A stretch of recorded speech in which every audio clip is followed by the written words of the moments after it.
Good afternoon. It's Jesse. Today we're going to open up the Dewalt 12.5 inch planer. We're going to take a look at it. We're going to run a board through it and see how she turns out. Okay, so here we are. We've pulled it out of the box. Comes with a hand Allen wrench, the instructions, and then everything else is looks like it's buttoned up on the inside. So we'll open it up and see what other instructions or what other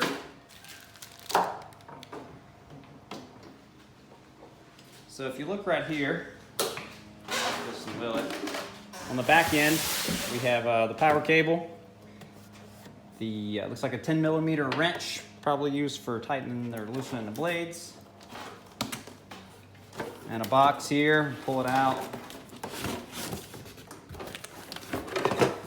Open this up.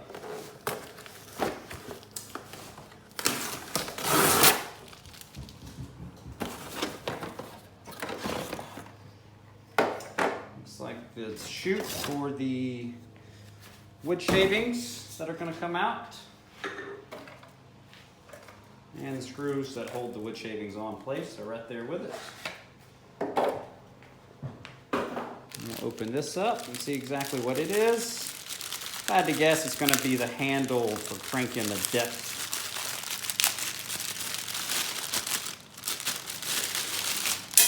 And that's what it is. So this will mount right up top right here. This is the screw that holds it in place. And this is what is used for increasing or decreasing the depth of your wood.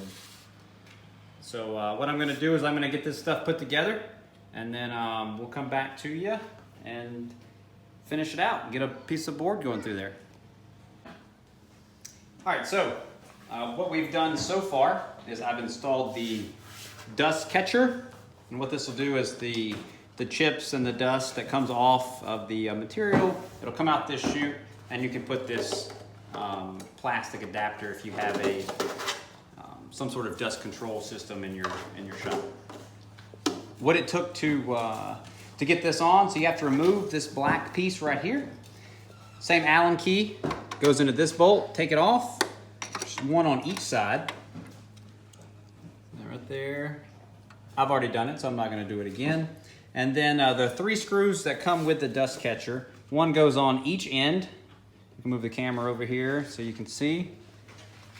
On each end, there's 2 little screws. A little clip there that hooks on. And then underneath, if you look under there, there's one more. There's a 3rd one that you screw into place. Pretty easy. You're not gonna have any problems getting that installed if you want this this sawdust or chip deflector put on your system. So coming over this way, we have the stop gauge. Basically, it's set to 3/4 of an inch right now. What that'll do is it will not allow the planer head to go down below 3/4 of an inch, and that's adjustable.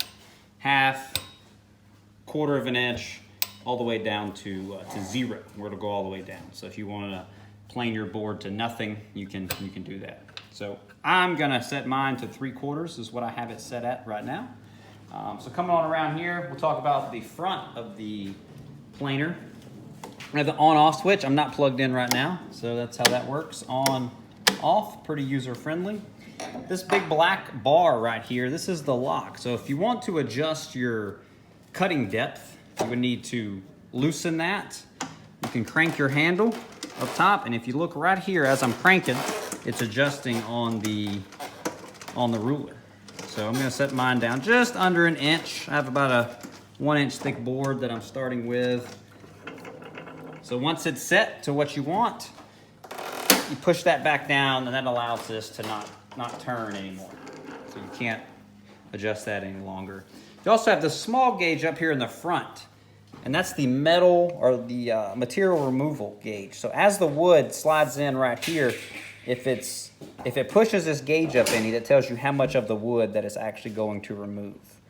Pretty cool little tool. We'll probably use that and look at that once we feed a board through there. Coming on around, there's nothing else. The only thing I didn't mention earlier is that it does come with cord hanging or storing device. So you can store your cord like this. Probably been smarter to go to the top first, right? And then you can drop that in there for storage. Your blade, or your board, folding tables, guiding tables, whatever you want to call them, they also store up.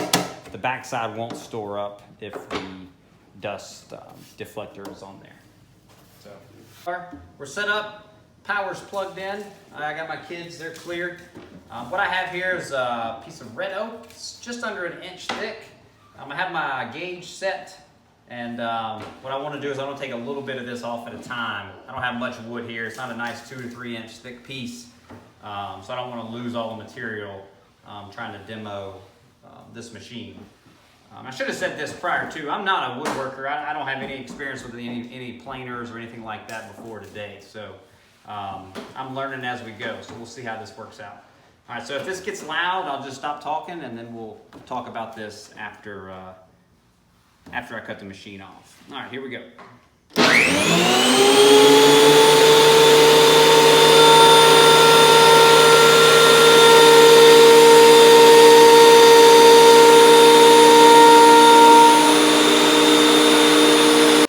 All right, so we're back.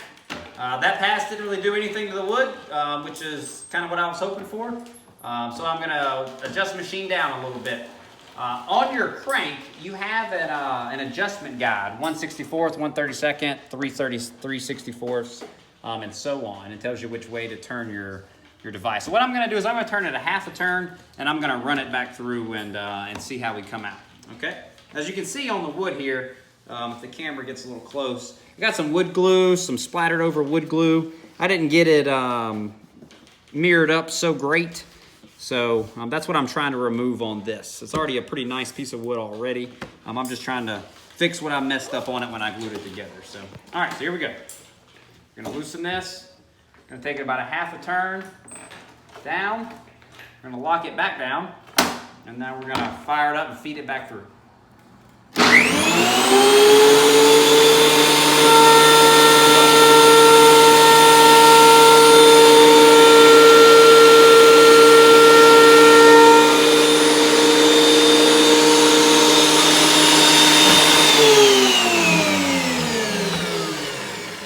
All right, so did just a little bit, not very much on here. So I'm gonna rinse and repeat the same process again until we get down below this.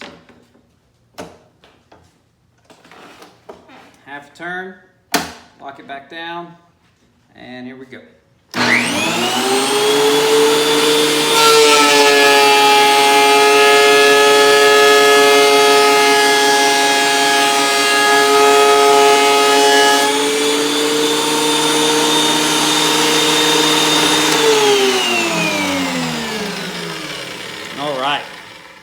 I think we found where we're taking some material off, and just running my hand across this. I need a little bit more, but for the most part, we did a lot of work, a lot of damage, good damage that is, to the board here on that last pass. I'm going to run it the other way. I'm going to rotate it 180 degrees, and I'm going to do that same process one more time. So take off the brake, half a turn. And excuse me 1 second. So told you I was trying to stay about 3/4 of an inch. So my gauge, come over here. So my gauge is set to 3/4 of an inch, and that's where I'm hitting the stop right now. So I need to fix that. So I'm gonna lift the device up just a little bit.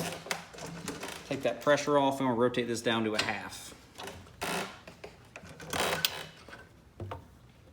Half an inch, clicked in place. Now we're good. So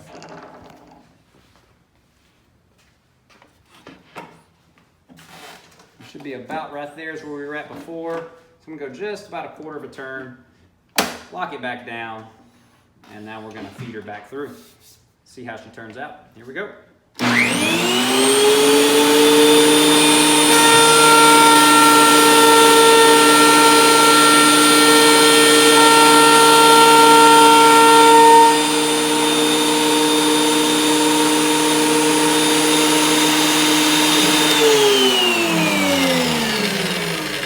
So here we are.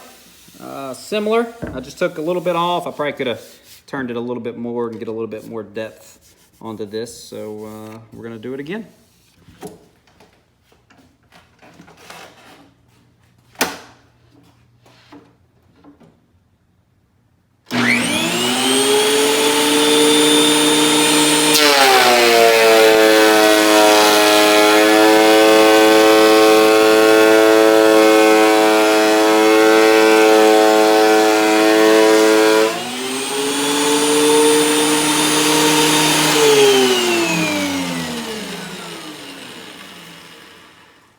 That's what I was trying to get accomplished. As you look, we're going to talk about this dust here in a minute, but as you look at the wood, all that glue that I put on and too much glue and bad woodworking technique is removed now. So that's exactly what I was going for. I look at the other side. I did this with a sander, so I'm going to make a pass through here with this side to accomplish the same thing we just did. But what I do want to address is the amount of dust that kicked off here. If you look out, so there's a lot of dust on the table there that actually did come out the chute like it's supposed to. My daughter Sarah there is helping us make a mess. As you saw, once the blade or the board came out, a lot of that dust kicked back this way. And that could be because I have this little adapter right here on there. A lot of times with this, you're gonna have a vacuum of some sort to suck the dust. But if I take that off, you can see how the dust is built up right here. See all that? That was stopping the shavings from flying out of that little hole, which is the way the system's designed to do. So I kind of set up a little bit for failure there. So this next pass, what should happen is that should blow out, make a nice big fat mess here for us to clean up. So I'm not too impressed with the sawdust deflector right now. Without it, basically what would happen is the dust would just come out this end of the planer, which is fine as well. It isn't going to do any damage, just be a little bit messier. So definitely easy to fix. But what I'm going to do is I'm going to take another, I don't know, quarter of a turn probably, and take off this other side. Still got plenty of board thickness, so I'm not in any danger of losing my table here. Let's move all that dust out of the way. So take the brake off, give it about a quarter of a turn, lock her back down, and here we go.